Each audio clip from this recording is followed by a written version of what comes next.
Halo semuanya, perkenalkan nama saya Agustina Gita Maharani dengan NIM 2802686323 dari jurusan Akuntansi S1 Bina Nusantara. Pada kesempatan kali ini, saya akan menjawab diskusi forum for types of scales. Yang pertama, identifikasi jenis skala yang digunakan pada tiap variabel, jenis transportasi utama, peringkat kenyamanan, skor kepuasan, dan pengeluaran bulanan.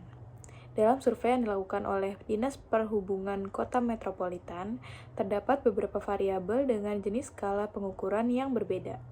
Pertama, variabel jenis transportasi utama seperti mobil, motor, bus, atau kereta termasuk skala nominal, karena hanya menunjukkan kategori tanpa urutan. Kedua, variabel peringkat kenyamanan termasuk skala ordinal, sebab menunjukkan urutan tingkat kenyamanan dari yang paling nyaman hingga tidak nyaman. Ketiga, skor kepuasan 1-10 merupakan skala interval, karena memiliki jarak yang sama antar nilai namun tidak memiliki 0 mutlak. Dan terakhir, pengeluaran bulanan transportasi termasuk skala rasio, karena memiliki 0 absolut dan bisa digunakan untuk perbandingan proporsional. Pertanyaan kedua adalah mengapa penting memahami perbedaan keempat skala nominal, ordinal, interval, dan rasio dalam analisis data. Memahami perbedaan antara nominal, ordinal, interval, dan rasio sangat penting dalam analisis data. Setiap skala memiliki cara pengolahan dan interpretasi yang berbeda.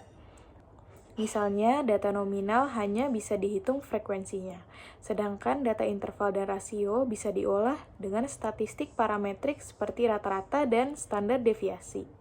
Tanpa memahami jenis skalanya, analisis bisa menjadi keliru dan hasilnya menyesatkan. Pertanyaan ketiga, bagaimana implikasi kesalahan dalam mengklasifikasikan skala terhadap analisis data? Kesalahan dalam mengklasifikasikan skala dapat berdampak besar. Misalnya, jika data ordinal diperlakukan seperti data interval, maka penggunaan analisis seperti regresi atau uji T bisa menghasilkan kesimpulan yang tidak valid. Hal ini membuat hasil penelitian tidak akurat dan sulit dipercaya. Oleh karena itu, klasifikasi yang tepat adalah fondasi utama dalam riset kuantitatif.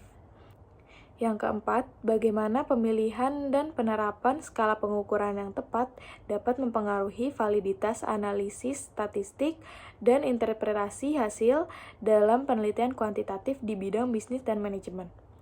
Pemilihan dan penerapan skala pengukuran yang tepat berpengaruh langsung terhadap validitas analisis statistik dan interpretasi hasil. Dalam bidang bisnis dan manajemen, kesalahan memilih skala bisa menyebabkan strategi atau keputusan yang salah. Dengan memahami karakteristik setiap skala, peneliti dapat memilih metode analisis yang sesuai dan menghasilkan temuan yang lebih akurat serta relevan dengan kondisi yang nyata. Sekian dari saya, terima kasih.